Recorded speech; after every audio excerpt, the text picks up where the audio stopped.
The ICF Training and Technical Assistance Team is honored to welcome you to this California Housing and Community Development training session offered through the Emergency Solutions Grant Coronavirus Relief Consulting and Services Staffing Services contract. I am Chris Pitcher from ICF, and I'll be hosting today's session. Today's training session is entitled Program Monitoring Best Practices. It is my privilege to introduce today's first presenter, Chris Andrews. Chris. Great. Thank you, Chris. Hello, everybody. I am part of the technical assistance team and very happy to be here today talking with you all about monitoring. Monitoring is a requirement of the ESG and ESG CV program passed down from HUD to HCD, which is then passed down to all of its grantees and subrecipients. As we think about monitoring, I think it's really important to think about monitoring as a two-way street. And the goal of monitoring is not just to be identifying gaps or faults or problems within the program, but also an opportunity to be building capacity, improving program design, and making sure that we are in a position to be better serving the program participants who are seeking ESG and ESG CV assistance. Monitoring, it is not a one-time event, but it is something that goes on through the life cycle of the program. Even though the ESG CV program is a very quick program, that monitoring will take place over the life cycle of the standard agreement. And again, the goal of monitoring is focused on improving performance, increasing provider, subrecipient, grantee capacity, and addressing issues of non-compliance and ensuring that we're aligning with the program requirements.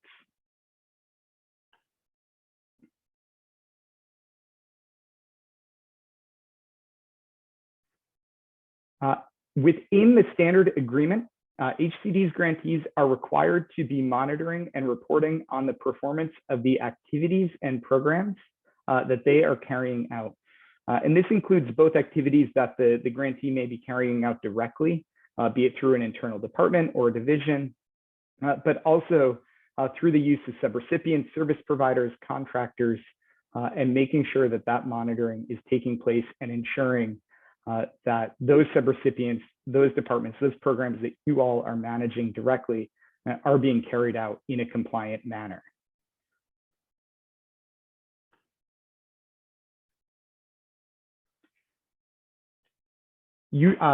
Grantees will also be monitored by HCD, and within the standard agreement, HCD grantees are expected to be making all program records available to HCD and to participate in regular monitoring events. And in the course of this training, we will be outlining California's approach to monitoring. Grantees may choose to adopt this exact approach.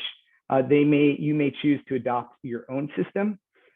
However, I do recommend that all grantees, all subrecipients adopt HCD's system of monitoring so that you're best prepared when HCD is monitoring you.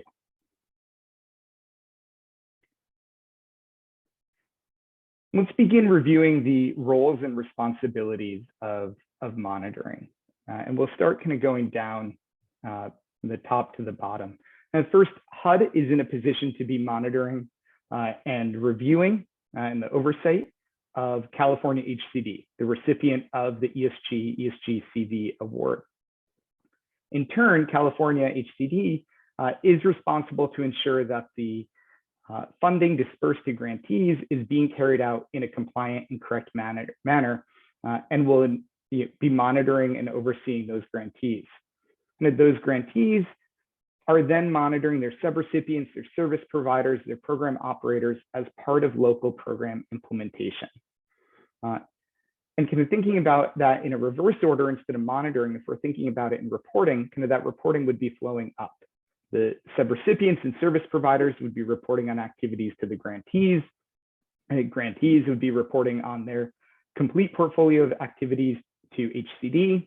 And HCD would be reporting on activities carried out across the entire state to HUD.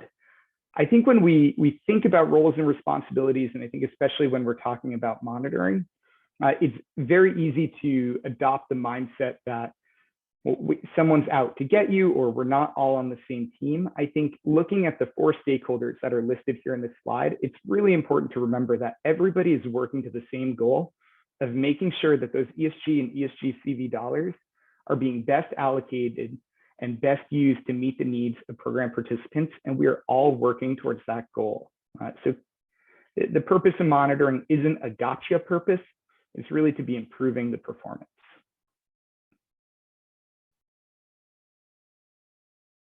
So let's talk about the process. And we'll go into each of these in a lot more depth through the presentation of monitoring. Monitoring begins with a risk assessment. This is evaluating all of the grantees or subrecipients to determine how to prioritize monitoring. All right, there are a number of grantees, there are a number of activities taking place, and a formalized risk assessment will allow you to determine where your priorities should be for monitoring. That risk assessment then informs your monitoring plan. That is who you're going to monitor, when you're going to monitor, and how you will be monitoring. From there, you move into monitoring preparation, finalizing your approach and strategy, and preparing for monitoring by issuing the intent to monitor letter, the entrance agenda, the request for documentation. Monitoring fieldwork is what I think we often think of when we think of monitoring. This is the actual monitoring event, the review of program files, review of documentation, review of policies and procedures, and so on. From there, once that monitoring fieldwork is complete, all of the findings, all of that fieldwork is summarized into a monitoring report. And that is both the documentation of what was found in the monitoring and also recommended actions.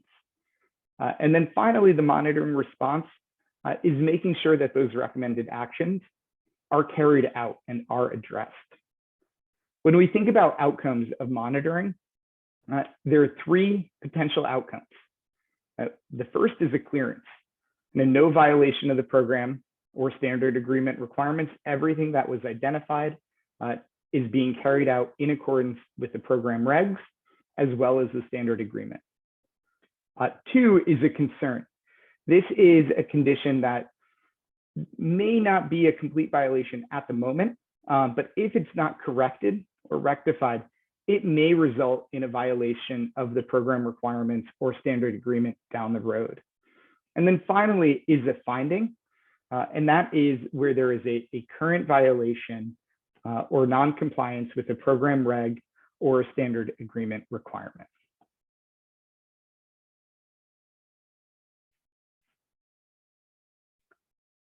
So let's begin talking about the risk assessment. Step 1 of the risk assessment is determining your pool. Who are you conducting the risk assessment of? Who are the grantees that are possibly going to be monitored? In the case of the ESG CV program, that is any grantee who has executed a standard agreement within the last, or at least 6 months ago. For grantees, in considering how to determine their pool for subrecipients, I would advise that at a minimum, you match that 6-month period so that you will be prepared if you are monitored by HCD, and you'll be able to already have monitored or collected some of that information of your subrecipients.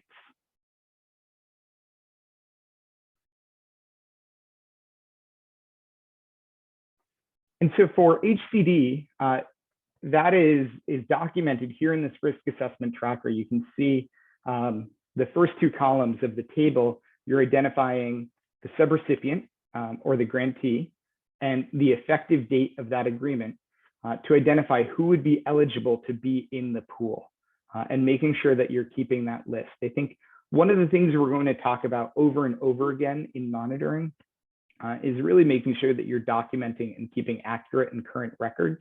That will make the monitoring process flow much more smoothly.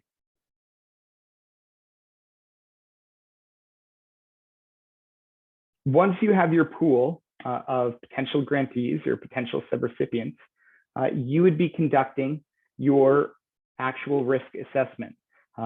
HCD will be using a risk assessment worksheet in which it is measuring the level of risk of each grantee on a scale of 0 to 100 and determining the level of risk that they pose. So low risk being 0 to 29 points, medium 30 to 50, and high risk greater than 51 points. And we can look in a little bit more detail at what that risk assessment looks like.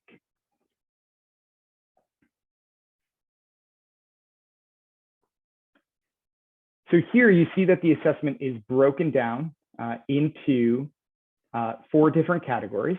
We're looking at grant management, financial management, services, and then the physical site if you're operating a temporary shelter or an emergency shelter. And what's a little bit small here on the screen, but what you will all be able to see on the tool is there's guidance on the HCD tool of identifying how would you be scoring a grantee based on their activities within financial management or grant management, and how to determine if that's a high, medium, or low risk for each of those categories. If you've used the ESG risk assessment tool, this is a little bit different because we're looking at the ESG CV program, which has some different requirements, some different flexibilities, and is obviously moving at a much faster pace. So this tool is a little bit different than the ESG risk assessment tool.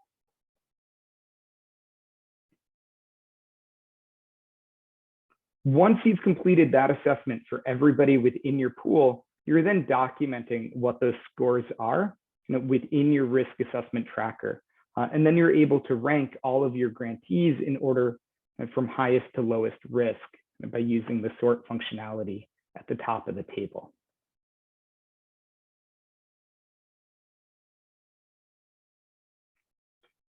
Each assessment, you do want to make sure, again, we're talking about documentation, you do want to make sure that you're supporting that assessment with the risk assessment file checklist and making sure that you're maintaining the documentation that you use to inform the score that you gave to each grantee or gave to each subrecipient, that you are using that and maintaining that documentation.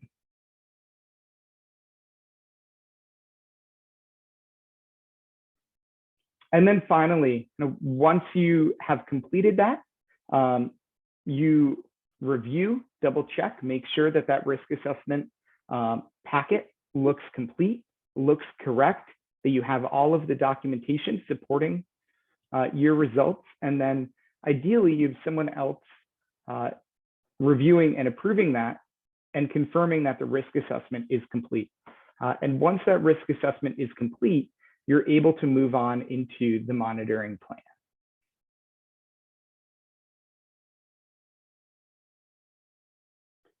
The monitoring plan is your strategy or is your roadmap of how you are going to be prioritizing monitoring grantees, primarily the higher risk grantees or subrecipients that you identified through the risk assessment.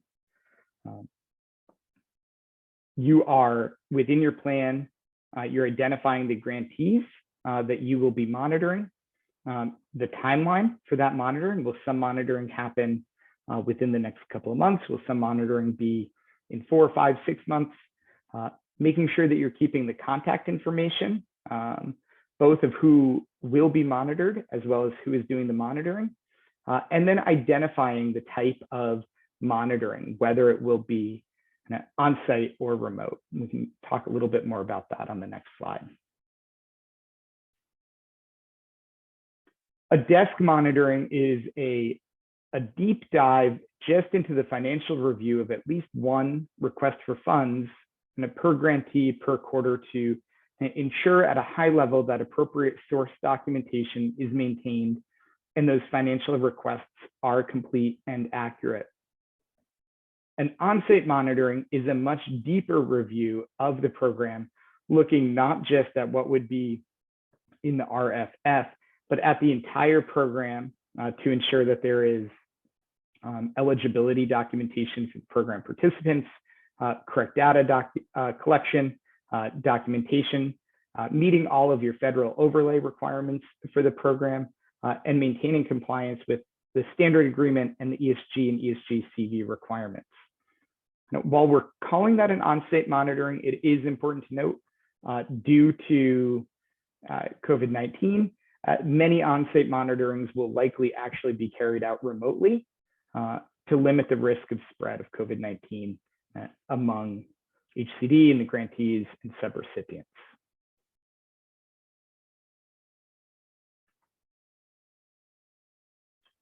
Once that monitoring plan has been drafted, it should be reviewed by a supervisor or by a third party to make sure that it is complete and accurate and aligns with the results of the risk assessment. And then once that monitoring plan tracker is considered complete and final, it should be distributed to the relevant staff that will be carrying out the monitoring. And I'm going to turn it over to my colleague, David, to talk through monitoring preparation and monitoring fieldwork.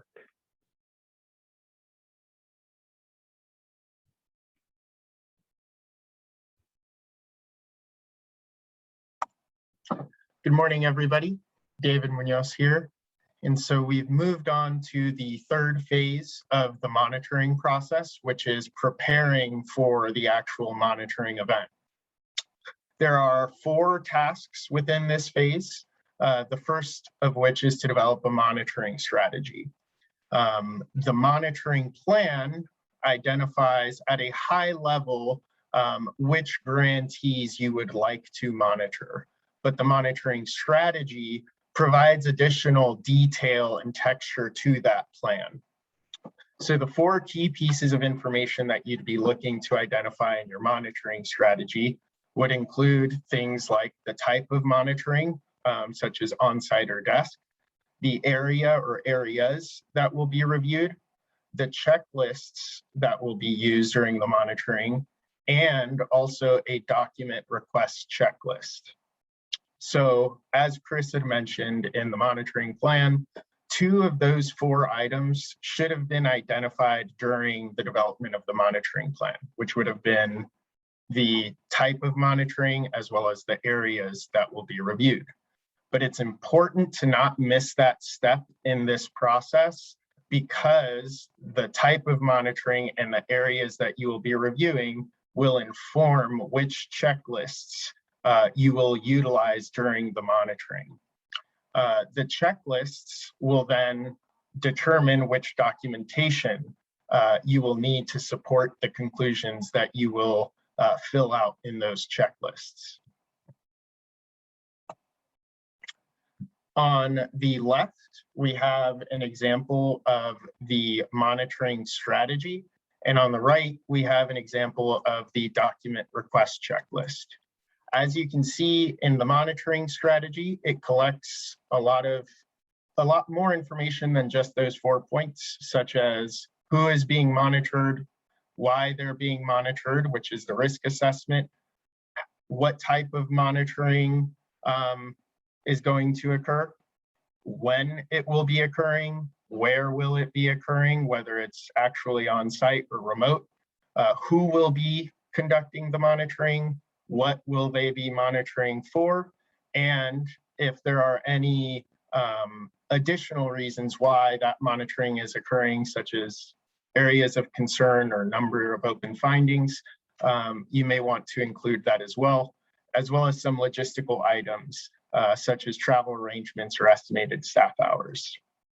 The document request checklist on the right provides a menu of sorts, and you will fill that out based on the checklist that you select, and you can choose as many or as little of those documents to review, so long as they're pertinent to reaching the conclusion that you're looking for. And it is important to note, there is kind of a note at the bottom of that checklist to say, when you show up to conduct the monitoring, there is the possibility that you can request additional documentation if what the grantee or the subrecipient has provided is insufficient to come to a conclusion. So don't feel like you're restricted to only asking for this level of documentation, but that is merely a guide to get the ball rolling for you all. So the second task is to assemble a monitoring record. As Chris mentioned, the key to monitoring and really the implementation of these programs is documentation, documentation, and documentation. And so each monitoring event must be maintained as its own file. And the reason for that is to ensure that the work that was performed was done in a manner that's consistent with both the monitoring plan and the monitoring strategy. So as an example, let's say you're conducting a desk monitoring or one of those reviews of the RFFs, and you're conducting an on-site monitoring of the same grantee. In that situation, you would have two separate files, one for the desk monitoring of grantee A, as well as a separate on-site monitoring file of grantee A. And the reason is, again, you want to be able to show that the work that you performed was consistent with the strategy and that you carried it out based on that strategy. As each step in the monitoring process progresses and is completed, the monitoring tracker should also be updated so that all staff are aware of the current status of the monitoring events. And this tool, will guide you not only through the process because it happens in a very sequential order, but it also enables you to make adjustments to timelines when unforeseen events or circumstances occur. And that will happen, but having it in a centralized location gives you that flexibility and the ability to make those changes in a much more efficient and effective manner. And so this is an example of that monitoring file checklist. And again, each monitoring event should have its own file. And in each one of those files, it should contain each of these documents, which ties to why or how was this grantee selected to be monitored, which is the risk assessment, the intent to monitor letter, which we will get to, the review checklists, the documentation, and any correspondence, as well as all of the documentation that you collect throughout the process. So the same burden, and let's not call it a burden, the same standard that you're holding your grantees or your subrecipients to, which is to document everything, you must also abide by that same standard, which is to say everything that you do, you too must document.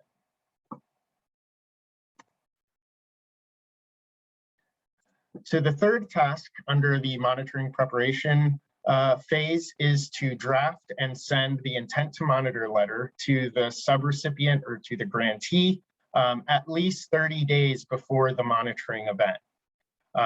The letter should include, key information such as when the monitoring will occur, what activity will be reviewed, what area you're going to be looking at, and it should include these two attachments, which is the monitoring checklist that you identified during your monitoring strategy that you're going to be using during the field work, as well as the document request checklist.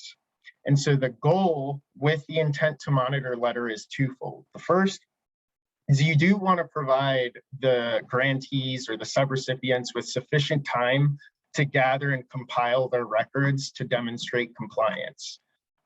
And the second is those attachments are very, very critical.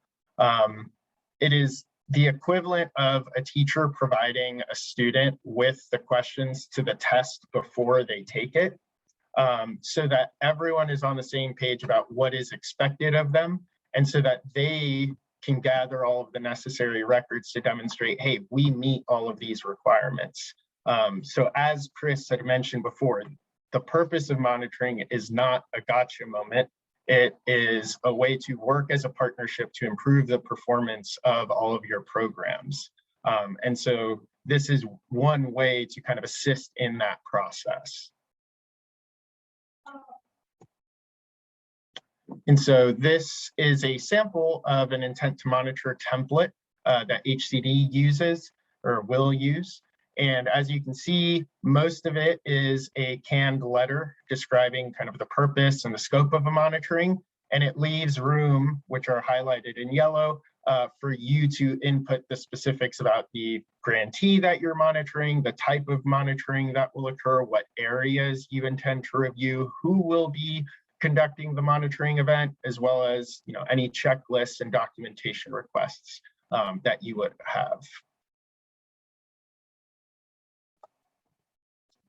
So then the fourth and final step for preparing for this monitoring is to prepare the entrance conference agenda. The agenda should provide information on the purpose of the monitoring, the scope, the schedule and timeline of the monitoring, so that all parties involved are aware of what will be happening.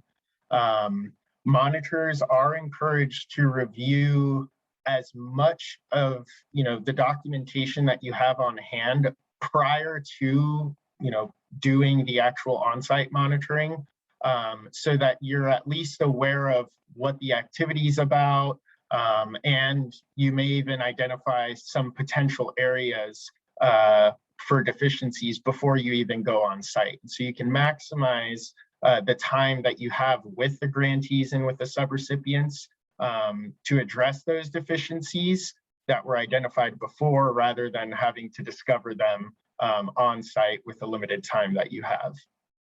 Now, there's 5 key records that are identified there.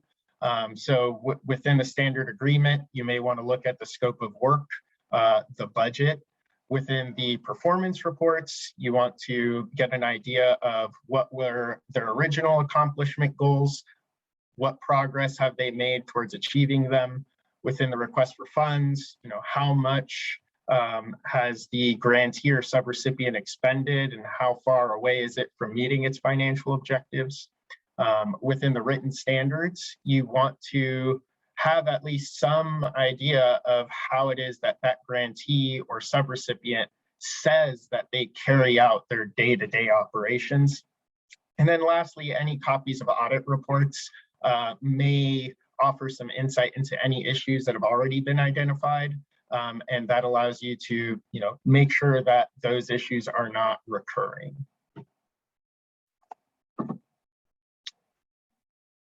And so now that you've completed your preparation, you can move on to the 4th phase in the monitoring process, which is to conduct the monitoring field work. Again, in this, there are 4 main tasks to complete. And the first one is to conduct the entrance conference. You'll want to do this with the grantee or the subrecipient, and it should be held at the start of the monitoring event, so that everyone has a clear understanding of what's going to happen, when it's going to happen, how long it's going to take, and it provides everyone an opportunity to get acquainted with one another, ask any questions, or highlight any concerns that they may have up front. Now, the second key component of the entrance conference is to confirm key logistics. And this is super important, especially in an era where we are, doing either remote or in-person training. And so if you're on site, you may want to confirm things like, well, when is your staff available for me to meet with them in person? Where is, bathrooms, fire exits, so on and so forth. Whereas if it's occurring remotely, it may require some one-on-one meeting sessions with those folks. And so getting those scheduled or planned out ahead of time is of great use to everybody, so that nobody is caught off guard. And this is an example of an entrance conference. Some folks, prefer greater detail than this, and you should feel free to accommodate or adjust it to your liking. But again, you'll want to do some introductions, go over the purpose, scope, process of the monitoring, and then get those logistics settled in, and then make sure that any questions are addressed up front. And then you can proceed to the next task or step in this process, which is really the meat and potatoes, I would say, which is finally performing the monitoring review. So to do the monitoring review, you'll be completing the monitoring checklists. And each checklist asks a series of questions related to a program requirement. It'll also include a citation in case you're getting a little more familiar with one of those requirements. And it'll include a couple of fields that are of interest to you. The first is it'll include a field that has a yes, no, or not applicable checkbox option. And for the most part, if you answer with yes, it'll generally mean that it's a clearance or they're not in violation of any of the program requirements or standard agreement requirements. If the response that you provide is no, then that generally means that there's a concern or a finding related to that specific program requirement. Now, the key distinction or difference with monitoring versus just having an informal back and forth with your grantees or subrecipients is that you must justify that response. So it's one thing to say, do you have written standards? Very easy to say yes, but now that you have to provide a written justification, you need to say, show me the written standards. And so I can write, so-and-so showed me their written standards that they have. They provided me this documentation. I've got a copy of that in the file. And when I interviewed the grantee or subrecipient staff, the process that they outlined more or less matched the process that's outlined in their written agreements. And so to kind of provide some context here, one example of a question that could be asked in a monitoring checklist would be, does the grantee have written standards to determine and document a program participant's eligibility? And again, yes, no, not applicable is a good start, but alone is insufficient to verify compliance with the requirement. So that narrative or written justification is an opportunity for you to interview staff and have them explain to you, what's your intake process? What documentation do you collect? And then if they have written standards for it, you'll want to collect a copy, verify that what's written is consistent with the explanation provided by staff so that you can assess whether or not they're following their own written standards.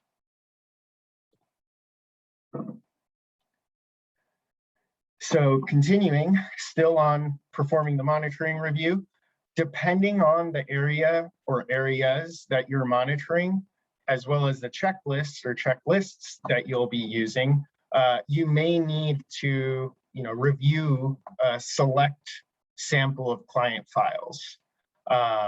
In the previous example, for instance, we were talking about whether or not the grantee has written standards or a process that they follow. And that's pretty black and white. It's yes, you have them, or no, you don't.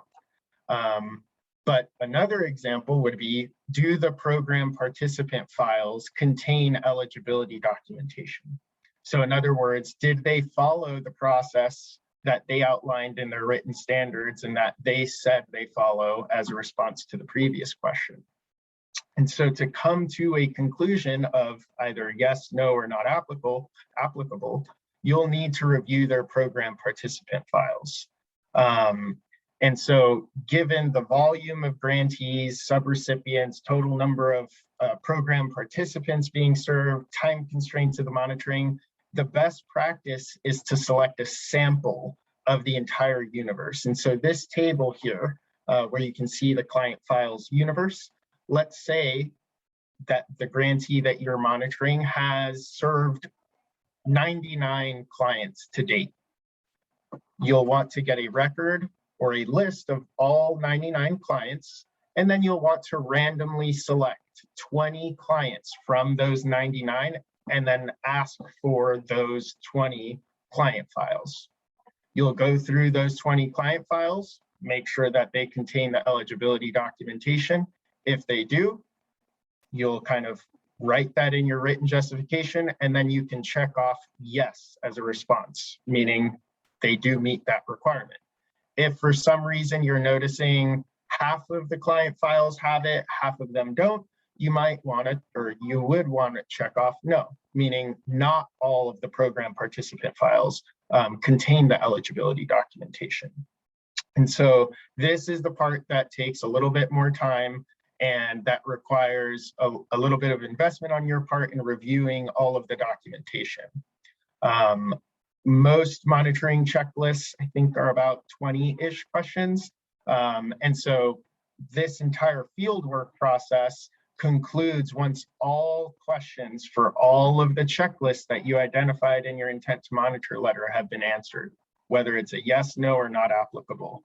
And that includes the written justification for that conclusion, which should be supported by any source documentation that they can provide.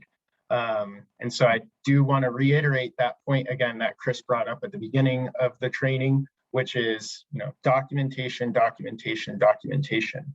And that should be the basis for what you write within the narrative boxes.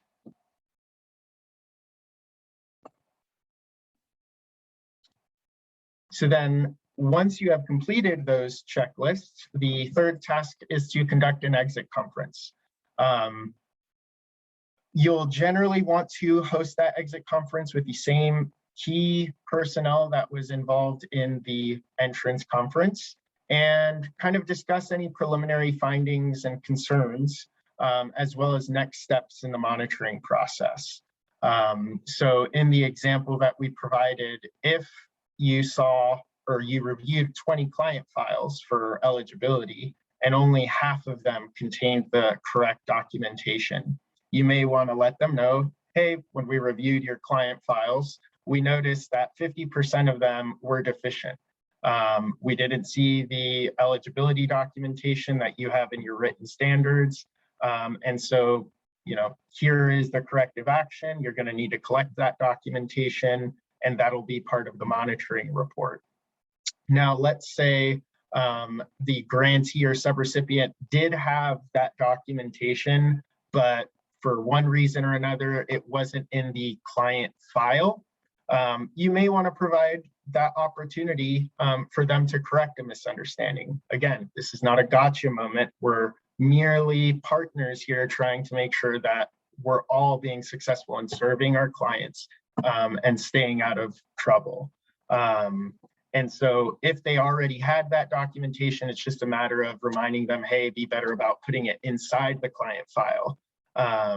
And so giving them that opportunity to correct any of those misunderstandings is certainly something that you want to do. And you do want to provide a limited window of time to correct those misunderstandings. So if it was a record keeping issue, you may want to say, within a week, I need that documentation that you say you already have, rather than provide them, a month. Once everyone's kind of on the same understanding of these are the findings, these are the concerns, you'll use that to inform the monitoring report. And one final thing about the exit conference is you may also want to choose to highlight good practices that they're doing. It doesn't all have to be negative. There are some things that deserve praise in terms of, maybe good financial management practices, and that they should continue doing that. So it isn't just about the negatives, it's also about the positives. And finally, you will finalize your monitoring record. So when we started in the monitoring preparation, we began the assembly of the record. And so this is a continuation of that record building. Before drafting that monitoring report, you'll want to make sure that everything that you've collected from the risk assessment, monitoring plan, monitoring prep, your monitoring checklist, all the documentation provided to you from the grantees, subrecipients are all included in the file. And then once you feel safe and certain that everything that you have in that file is complete, accurate, and representative of what actually occurred, then you can go on to drafting your monitoring report. But you want to make sure that anything that you are going to say in the monitoring report, you can back up, especially in situations when you are going to write a finding. So please be sure that your records are complete and accurate before you move on to drafting your monitoring report. And I think with that, I'll kick it back to Chris to take us to the finish. Great. Thank you, David. And I think kind of just as you're transitioning within the very end of the monitoring fieldwork, again, we've talked about this a lot, but making sure that you are documenting and updating all of your records, all of your files.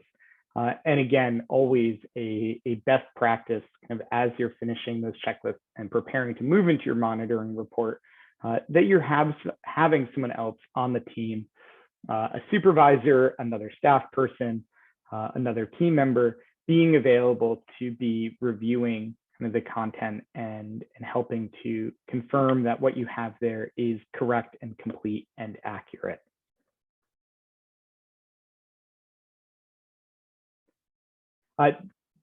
David has talked already about the monitoring report, and the monitoring report is something that comes directly out of the exit conference. And I think when I think about monitoring that I'm conducting, I think about the exit conference as an opportunity to be sharing a first draft of the monitoring report, of identifying the details, both the date and the scope, but also documenting kind of findings, concerns, observations, both positive and negative, as David said, and then identifying what corrective actions might be needed and the timeline for the response. And we'll get into those details in a little bit. But I think the important thing as you think about drafting a monitoring report is this is a time to be very specific. Cite case files, cite specific examples, point to the paper where the concern or the deficiency or the finding is linked to, so that that grantee, that subrecipient, that provider is able to understand exactly where a mistake was made and understand how to reconcile it. And that monitoring report or through that exit conference, you can also provide recommendations on how to go about correcting that, not just saying this is an issue, correct it, but that required corrective action can include steps and encouragement of here is what can be done to make the program stronger, to make the program better, to make the program more compliant. And I think that again gets back to the mindset that everybody here is on the same team, kind of working towards the same goal, the same objective. So once that monitoring report is drafted, you would then go ahead and you would be issuing that report.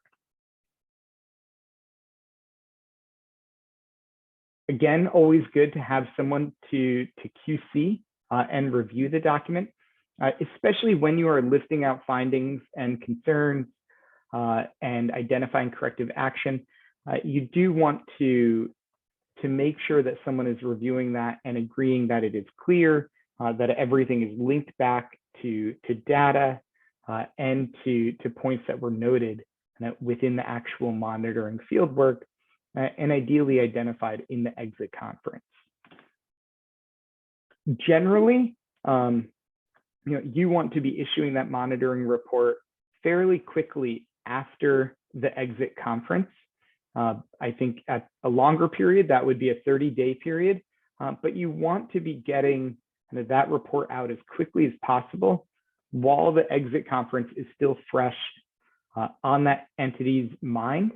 And they know what actions they need to be taking. They can then be working off of that monitoring report to be correcting those actions. And then again, we sound a little bit like a broken record, but document, document, document.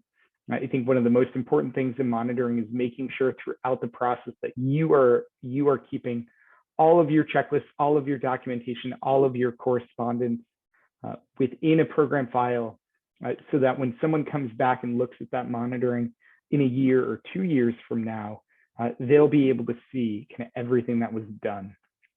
For me, I think about it thinking that HUD is going to come in 2 or 3 years and want to be monitoring a program that I'm working on.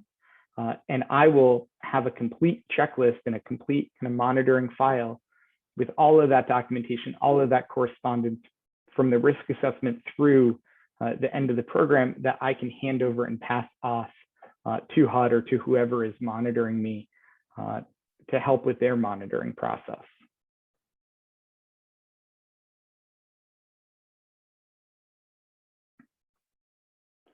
Once that monitoring report has been issued, the grantee or the subrecipient generally has 30 days to respond to all of the findings in the monitoring report, unless otherwise specified. There may be something that will be a much bigger lift that needs to be addressed.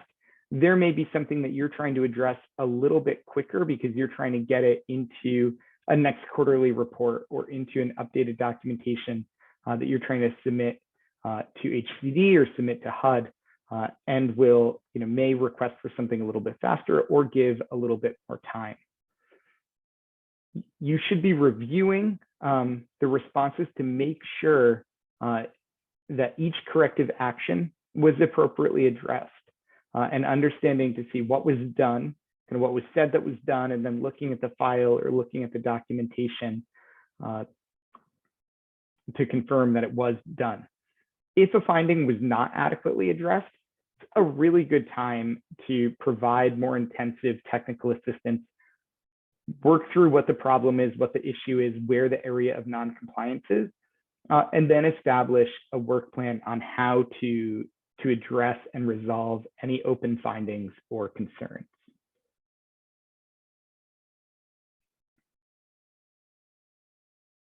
If a response is not received within a month of the monitoring report being issued, you would then be issuing a non-compliance letter to the grantee or to the subrecipient or the entity, kind of requesting their response generally within a 15-day period. Grantees and subrecipients kind of may choose their own actions if a grantee fails to correct identified deficiencies, but for California, they may temporarily withhold reimbursements. They may request repayment of previous reimbursements, or they may wholly or partially suspend or terminate the award.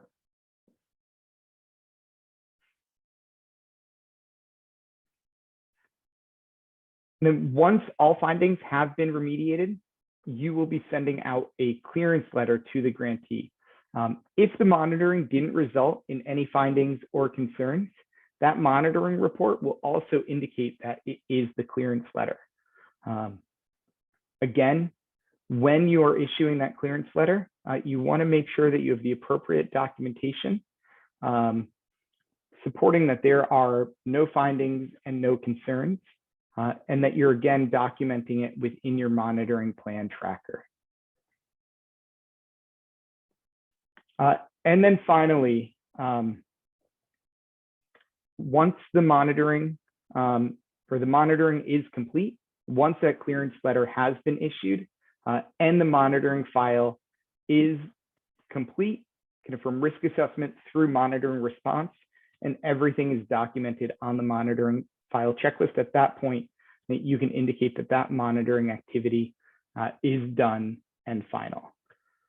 And with that, thank you all for joining today in talking through monitoring for the ESG and ESG CV programs. Thank you, Chris, and thank you, David, for that presentation today. And thank you all for attending this California Housing and Community Development training session offered through the Emergency Solutions Grant, Coronavirus Relief Consulting and Staffing Services Contract. Please note that this training series features over a dozen sessions that you can view at your leisure.